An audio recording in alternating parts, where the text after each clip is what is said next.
Hello বন্ধুরা, আজকে খুব সহজ পদ্ধতিতে একটা কোল্ড কফি রেসিপি দিয়ে হাজির হয়েছি। প্রথমে একটা কাঁচের গ্লাসে চকলেট সিরাপ দিয়ে ডেকোরেশন করে নিলাম।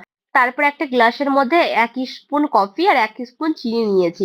জল মিশিয়ে এটাকে যতক্ষণ এটা ফেনা বা ফোমে তৈরি হচ্ছে না ততক্ষণ এটাকে মেশাতেই থাকবে। মিশিয়ে নেওয়ার পর মিক্সিং জারের মধ্যে আমি 1 গ্লাস ডিপ ফ্রিজ থেকে বের করা দুধ নিয়ে নিলাম। তারপর কয়েকটা বরফ দিয়ে মিল্ক পাউডার দিলাম। মিল্ক পাউডার দিলে মিশ্রণটা যখন মিক্সিতে ঘোরাবো তখন ব্যাপারটা ঝাঁক আর ফোমটা আরো বেশি তৈরি হয়। কফি দিয়ে তৈরি যে মিশ্রণটা আমি রেখেছিলাম সাইডে সরিয়ে ওটা ঢেলে দিলাম।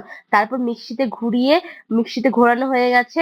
এবার আমি ফোমটা আলাদা জায়গায় তুলে কফিটা ঢেলে নিলাম, তার উপর থেকে ফোমটা আমি দিয়ে দিলাম। ফোম বা ঝাঁক দেওয়ার ফলে কফিটা দেখতে যতটা সুন্দর খেতেও ততটাই সুন্দর লাগবে, একদম দোকানের মতো। তারপর দেখো একটু আমি চকলেট সিরাপ দিয়ে সেটাকে ডেকোরেশন করে নিলাম। চকলেট সিরাপ দেওয়ার ফলে দেখতে যতটাই সুন্দর খেতে ততটাই ভালো। আমার তো খুব ভালো লাগে, তোমাদের কেমন